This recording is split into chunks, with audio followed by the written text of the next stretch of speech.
What's up, guys? Mike here, back with another Overwatch video. In today's video, I wanted to share some of my thoughts on competitive mode, talk a little bit about some of Blizzard's proposed changes that are on the PTR right now, which actually should be probably going live in a couple of days. So let's just, talk about what I think of competitive mode overall. I mean, I've been having a blast. I have played almost 80 hours of competitive mode already, which is pretty insane. Obviously not the highest out there, but I've been having a ton of fun. Been mostly going solo. Every once in a while I'll duo or trio, but mainly been playing solo. And yeah, overall I've just been having a great time. Fun game.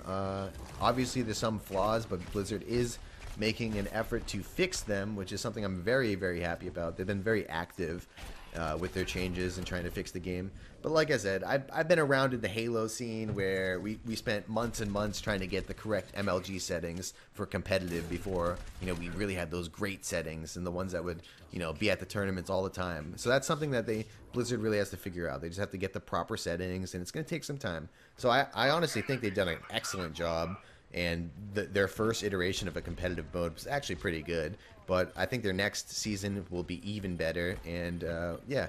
So let's hop into some of the proposed changes. So obviously the first thing that they fixed finally, I know everybody's been having some issues with this, is the rage quit thing. So when the enemy team, when you're destroying the enemy and they have a guy who just like gives up and wants to rage quit out, then all of a sudden you don't win any experience to rank up, which is absolutely terrible. It's like I just beat them so hard that they quit and I get no points because they quit. Why should I get punished for making that guy leave?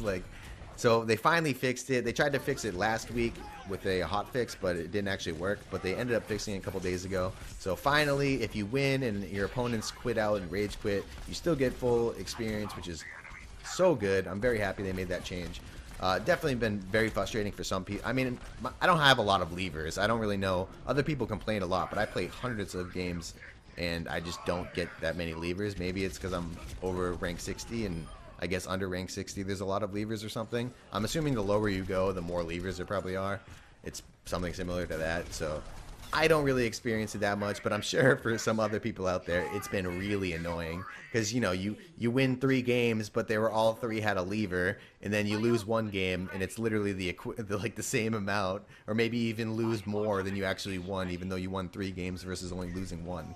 So I definitely see where that's an issue, and I'm glad that Blizzard addressed that. So hopefully people will stop complaining about that as the reason that they're not climbing, when in reality it's probably not the reason they're not climbing. Let's be real, because the same thing's happening to other people too. So alright, so the next thing is the coin flip / sudden death. Obviously I'm not a big fan of this. I don't like randomness, I don't like coin flip, and I think even if Blizzard gets to a point where they have all the numbers in the back end and they can be like, well, I mean, we've seen 50,000 games played on Gibraltar and offense has a 50.5% chance to win, something like that, where it's like pretty much dead even.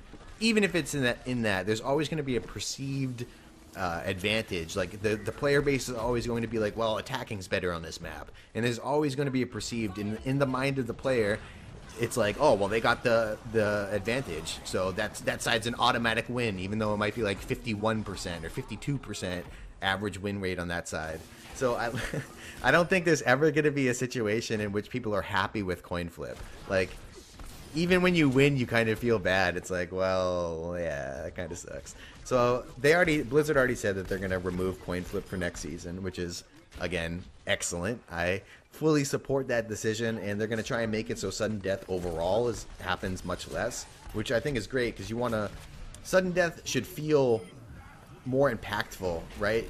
But every single payload game goes to sudden death, it feels like. So I don't know, it doesn't feel as impactful as it should, right? And that actually moves us on to the next thing, which is overtime, which again is something that doesn't feel impactful. If you have overtime every single game, it's not exciting, But they're addressing this, which is excellent.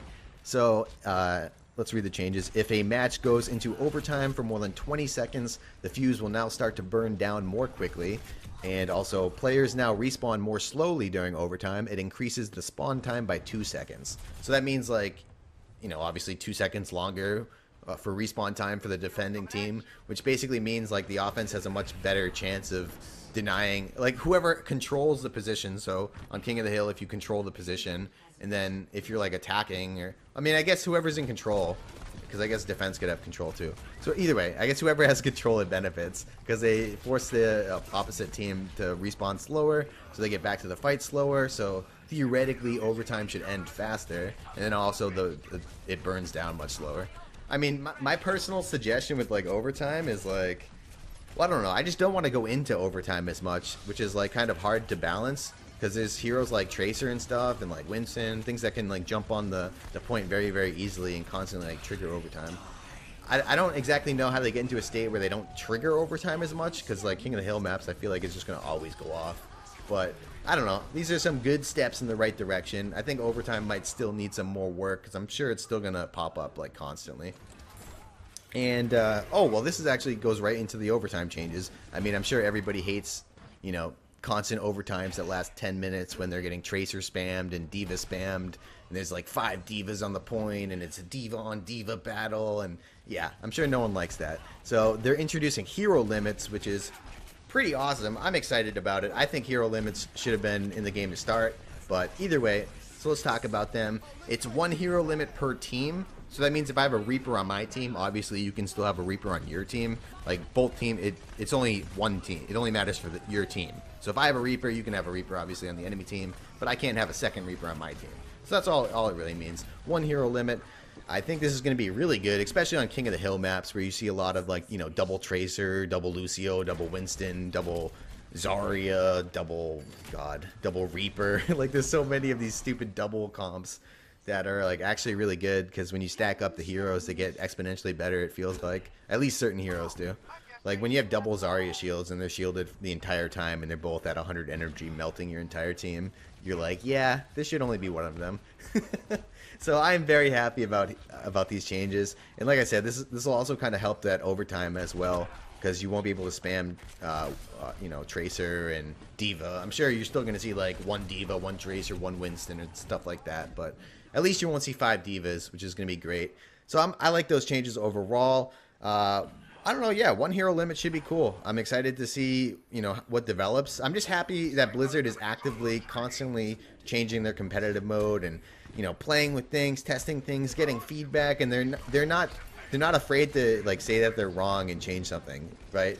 Like their whole mantra was, you know, we're never, you know, you should always be able to switch heroes, and multiple heroes is a core part of the game. And look, they're already going to 1 hero limit. So I think that is amazing, and I love that Blizzard is willing to change even like one of their core philosophies to make the game more competitive and more enjoyable for everybody. So props to Blizzard. I'm excited about competitive mode. I hope you guys are too. Thanks for watching. Make sure to tune in next time. Catch you guys then. Peace.